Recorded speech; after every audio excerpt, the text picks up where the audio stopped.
Are you ready for the 2025 pension changes that could completely reshape your retirement income? What's coming next year might seriously surprise you. The UK government has just confirmed a 4.8% rise in the state pension for 2025, but there's a lot more to this story than meets the eye. Behind that good news lies a serious triple lock risk, growing concerns over tax thresholds, and the quiet impact of frozen allowances that could mean you'll actually lose more money than you gain. If you rely on the state pension, or if you're planning to retire soon, you absolutely need to understand how these changes could affect your income, your taxes, and your overall financial future. Welcome to the channel where we break down the most important pension, tax, and financial updates to help you stay ahead and make informed decisions. Stay with me until the end of this video because I'll explain what this 4.8% increase really means for you, the hidden risks of the triple lock, and how the government's stealth tax policy might silently eat into your pension income. Let's dive in.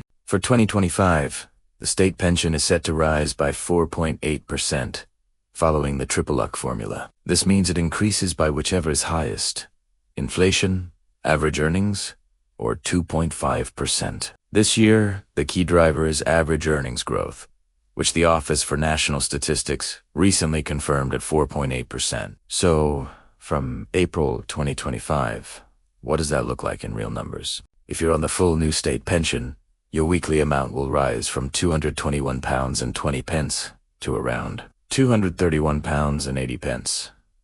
That's an extra £10.60 every week, or roughly £552 more per year. And if you're on the basic state pension, your weekly rate will go up from £169.50 to about £177.60. That's around £8.10 more weekly, or £420 more per year. That sounds like a decent increase, right? But before you get too comfortable, here's where things start to get complicated. While your pension is rising, so is the cost of living, and crucially, tax thresholds are still frozen. This means more and more pensioners are being dragged into paying income tax for the very first time, and many will continue to pay more in the next tax year. Even with this pension boost, the personal allowance, which is the amount you can earn before paying any income tax, remains frozen at £12,570 until at least April 2028. So, if you're receiving the full new state pension next year, you'll be earning about £12,060 a year. That's just a few £100 below the tax threshold. Add in any private pension, savings, income, or part-time work, and you'll easily cross into taxable territory. In other words, while your pension is going up, so is your tax bill, a classic case of fiscal drag.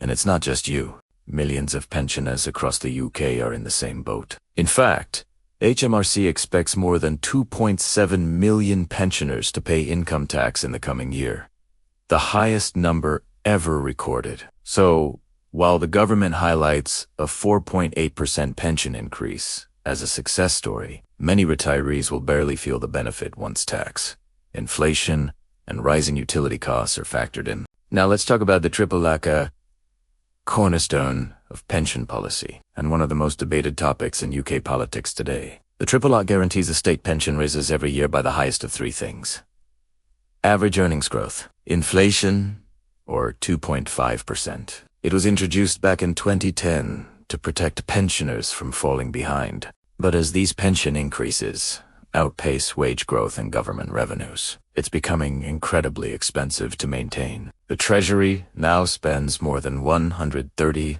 billion a year on pensions, and that figure is set to rise sharply after this 4.8% increase. Some economists and MPs are already warning that the triple lock might not survive beyond 2025 or 2026 in its current form. Here's why. If average wages or inflation spike again, the cost to the government could become unsustainable. There are already discussions about replacing it with a double lock, or a smoothed earnings link, which would tie pension rises more closely to long-term trends instead of year-to-year spikes. In simple terms, this means future increases might be much smaller, potentially ending the era of strong pension growth we've seen over the past few years. So while 2025's 4.8% rise is welcome news today, it could mark one of the last years we see such generous hikes. So, let's take a closer look at what this means for your real purchasing power. According to the latest inflation forecasts, Prices are expected to rise by around 2.6% in 2025. That's lower than last year, but still significant. This means that even with a 4.8% pension rise, your real increase in spending power is only about 2.2%.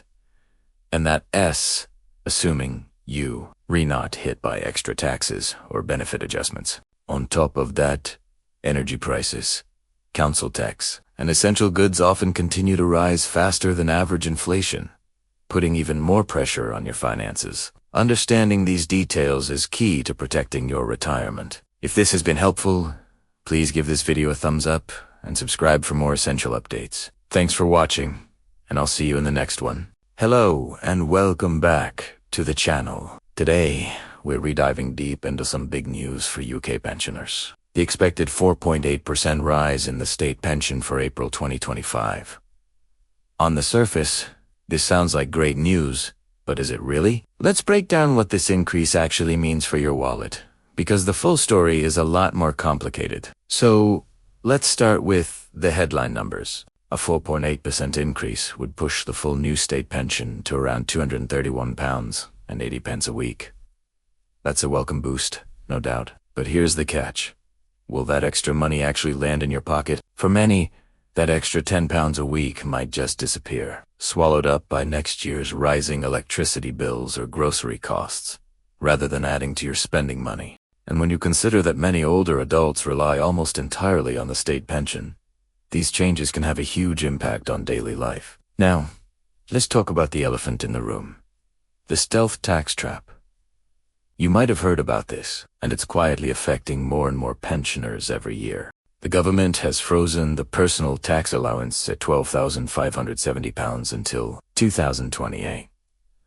Because of this freeze, every time the pension goes up, more people are pushed over the tax line. Let me give you a quick example. Back in 2020, the new state pension was about £9,110 a year, comfortably below the tax-free allowance. What about other benefits? When the state pension rises, things like pension credit are expected to rise too. The pension credit guarantee could see single pensioners' minimum income go up to around £218 a week, and couples to about £332. That's great. However, if you're getting housing benefit or council tax support, this pension rise could slightly reduce what you're entitled to. That's why it's so important to check your benefits every single year. You can use the government's pension credit calculator or talk to Citizens Advice to make sure you're getting everything you deserve. Looking at the bigger picture, the UK's population is getting older, and the cost of the triple lock is soaring. By 2030, it could cost over £150 billion a year. This means the next government, no matter who wins, will likely have to reform the system. So, while this 2025 rise feels like a victory now, it could be the turning point that forces future changes. So, what can you do to protect yourself? First, stay informed. Follow official updates from the Department for Work and Pensions and trusted financial channels. Second, review all your income sources. If you have a private pension, it might be worth speaking to a financial advisor to see how you can be more tax efficient. And finally, please, don't underestimate pension credit. Around 800,000 eligible pensioners still aren't claiming it, missing out on over £3,000 a year. To sum it up, the 4.8% pension rise is coming. But frozen tax thresholds mean many will pay more tax. While it's a short-term win, the long-term future of the triple lock is uncertain. The numbers don't tell the whole story. What matters is how this impacts your personal finances.